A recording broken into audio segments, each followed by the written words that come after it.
This past summer, I landed the internship of a lifetime. No, it wasn't that amazing business development internship at Airbnb, or that super sexy product management role at Amazon, or even that really cool secret project at unnamed startup in stealth mode. It was an internship at Costco.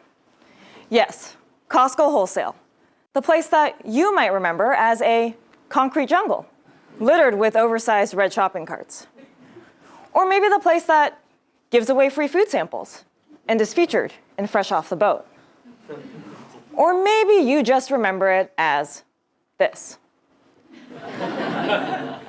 And you might be thinking to yourself, why would a former McKinsey consultant, former VC investor, and current student at a business school in the heart of Silicon Valley want to move to Issaquah, Washington to work for a large and old school company like Costco?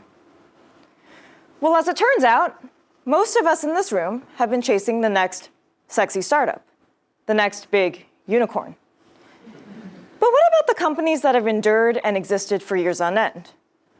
I like to think of these as the Rhinos of the business world. They're definitely not sexy. They certainly have more wrinkles. They're slower moving. They're more methodical. But they also have thicker skin, greater strength, and more wisdom. And they may just be a little bit more real than their mythological counterparts. Indeed, my summer opened my eyes to just how wonderful these rhinos can be. The lessons I learned in humility, in entrepreneurship, and in impact are ones that I will never forget. Lesson number 1, working for a rhino is humbling. My alarm clock blared at 3:15 in the morning. I rolled over, I hit the snooze button, and I thought to myself, ugh, I could definitely use at least a couple more hours of sleep. How could I possibly be this tired when it was only my second day on the job? I made it out of bed, clocked into the warehouse right at 4 in the morning, grabbed a pallet jack, and reported for duty. Over the course of that morning, my hands got sore from moving what seemed like endless amounts of Campbell's soup from one pallet to the next. My back started to ache as I swept the floors, making sure that our aisles were showtime ready for our opening at 10 in the morning. It was the hardest work I had ever done. And yet it only paid $20 an hour.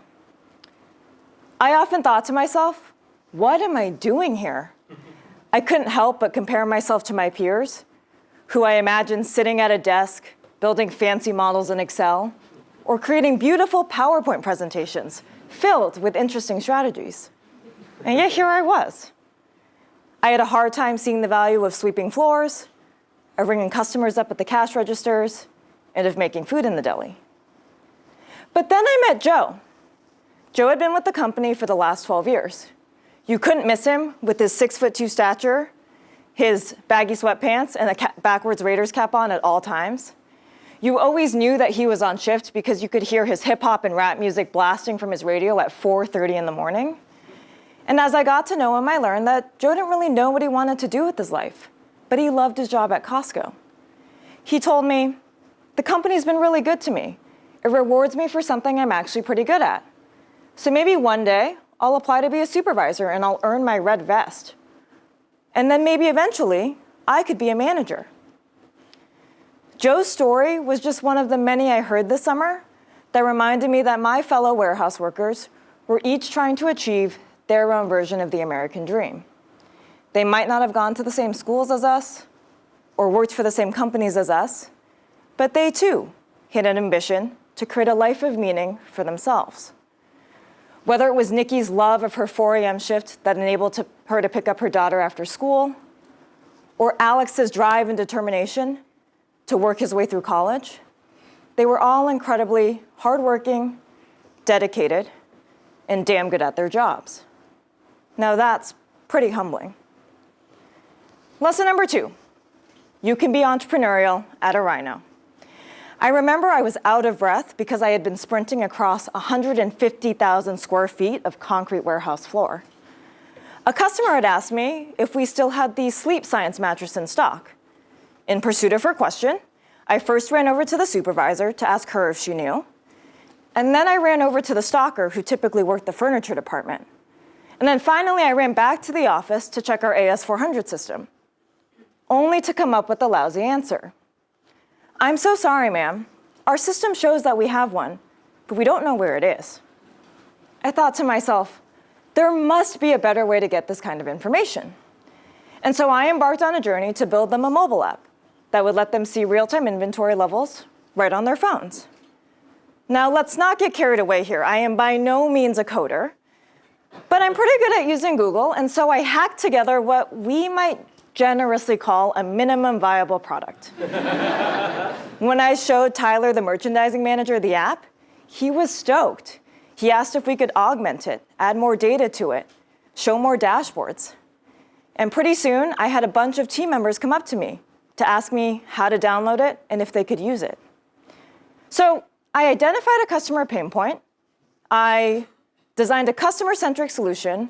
I built an MVP, and I pivoted on that product. And no, I wasn't working for a unicorn. Who says you have to work at one to be an entrepreneur anyways? Lesson number 3, rhinos shape communities. You've probably never heard of a town called Fremont, Nebraska, but it's about an hour outside of Omaha. We were there visiting Costco's construction site for their poultry processing plant that had just broken ground. Fremont is pretty desolate, has one main street with a couple of stoplights that hang on a wire, a few mom and pop shops, one bar in town for all the locals. The only restaurant I recognized was a Buffalo Wild Wings.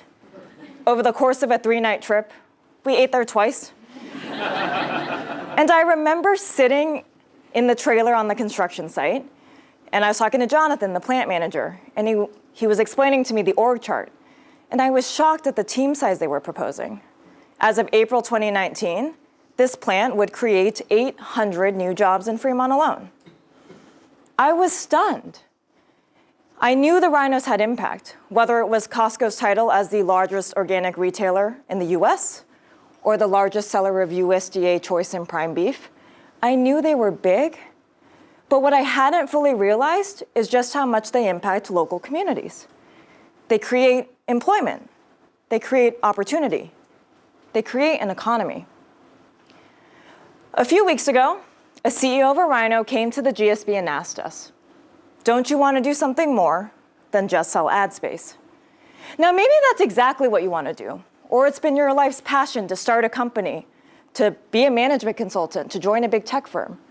I'm not suggesting you shouldn't. But what I am suggesting is that you take a moment to consider what you might be able to achieve at a rhino. They're not for the faint of heart. They don't offer free-flowing food or nap pods, Starwood points, or shuttle buses.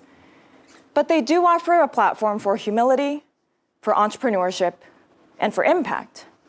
So while you're dreaming of what it might be like to work at the next big unicorn that is yet to exist, don't forget about their long-lost cousins, the rhinos.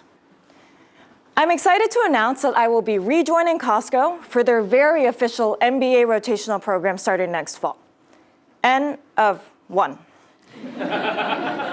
Don't get me wrong, it terrifies me that I'm not joining a rocket ship or the big 3 or a fund of funds. I'm scared that I'm zagging when everyone else around us seems to be zigging. But I know that for me, joining a rhino is my best possible opportunity to change lives, change organizations, and change the world.